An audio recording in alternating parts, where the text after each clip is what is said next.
بسم الله الرحمن الرحيم. الحمد لله رب العالمين، والصلاة والسلام على أشرف الأنبياء والمرسلين نبينا محمد وعلى آله وصحبه أجمعين، أما بعد. السلام علیکم ورحمۃ اللہ وبرکاتہ۔ معزز ناظرین، سلسلہ فتاوی اسلامیہ کا درس نمبر 60 پیش خدمت ہے، اور آج کے اس درس کا تعلق اسلام کے بنیادی 5 رکنوں میں سے ایک رکن سے ہے، اور آج کے اس سوال کا موضوع یہ ہے کہ اہل و عیال کے ساتھ سکونت کا حکم جبکہ وہ نماز نہ پڑھتے۔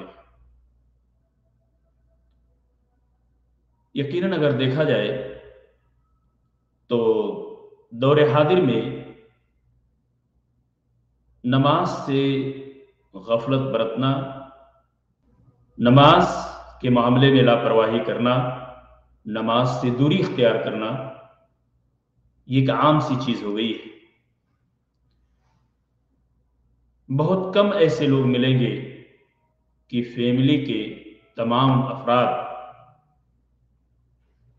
نماز کی مکمل طور پر پابندی کرتے ہیں۔ خصوصاً آپ ایسی جگہوں پہ دیکھیں جہاں کہ گھر کا ممبر ہی، جو گھر کا ذمہ دار ہے، جو گارجین ہے، جو اصل ممبر ہے گھر کا، وہی جب غفلت برتتا ہے تو اہل عیال پر اس کا خاصا اثر پڑتا ہے۔ لیکن اس کے برخلاف اگر گھر کا مکھیا، گھر کا گارجین نماز پڑھتا ہے، لیکن اہل و عیال کے اور دوسرے جو ممبران ہیں، اہل و عیال میں سے کوئی ایسا فرد جو ہے نماز نہیں پڑھتا ہے، تو کیا ان کے ساتھ سکونت اختیار کی جا سکتی ہے حالانکہ وہ نماز نہیں پڑھ رہے ہیں؟ اس تعلق سے یہ سوال ہے، اور یہ سوال سعودی عرب کی فتویٰ کمیٹی کے پاس بھیجا گیا۔ سوال کچھ اس طرح سے ہے: جب آدمی اپنے اہل و عیال کو نماز کا حکم دے لیکن وہ اس کی بات نہ سنیں، ان کے ساتھ سکونت اختیار کرے وہ شخص اور مل جل کر رہے یا گھر سے نکل جائے؟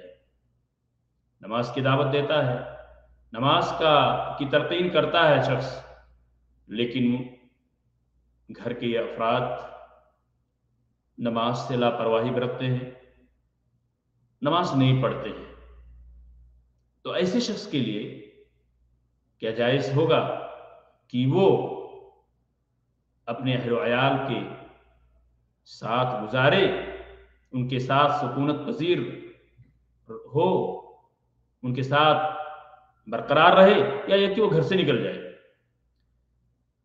فتویٰ کمیٹی نے جواب دیتے ہوئے عرض کیا: اگر یہ اہل و عیال بالکل نماز نہ پڑھیں، مکمل طور پہ اگر نماز چھوڑ دیتے ہیں، تو وہ کافر ہے، دائرہ اسلام سے خارج ہے، ان کے ساتھ سکونت اختیار کرنا بالکل جائز نہیں۔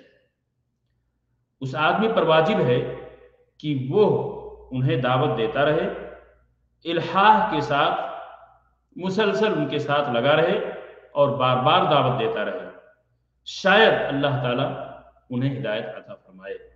تارک نماز کافر ہے، والعیاذ باللہ۔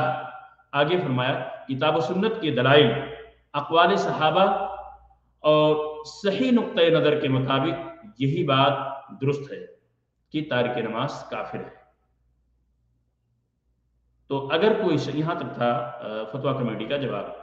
اب یہ چیز بالکل سامنے واضح طور پہ آ جاتی ہے کہ جب وہ نماز نہیں پڑھ رہے ہیں، الحاح اور مسلسل دعوت دینے کے باوجود بھی اگر نماز نہیں پڑھ رہے ہیں، پھر بھی آپ کو ان کے ساتھ لگے رہنا ہے، ان کو چھوڑنا نہیں ہے، اور جب بار بار ان کے ساتھ نماز کی اہمیت، نماز کی رکنیت کو اجاگر کیا جائے گا تو اللہ تبارک تعالیٰ ان کے دلوں میں ضرور یہ بات ڈالے گا کہ وہ نماز کی پابندی کریں۔ اللہ تبارک تعالیٰ سے دعا ہے ہم سب کو اس بات کی توفیق دے کہ ہم نماز خود پابندی کے ساتھ ادا کریں اور ان تمام اصحاب کے ساتھ دعوتی کام میں لگ جائیں جو نماز سے دوری اختیار کرتے ہیں یا نماز نہیں پڑھتے ہیں۔ السلام علیکم ورحمۃ اللہ وبرکاتہ۔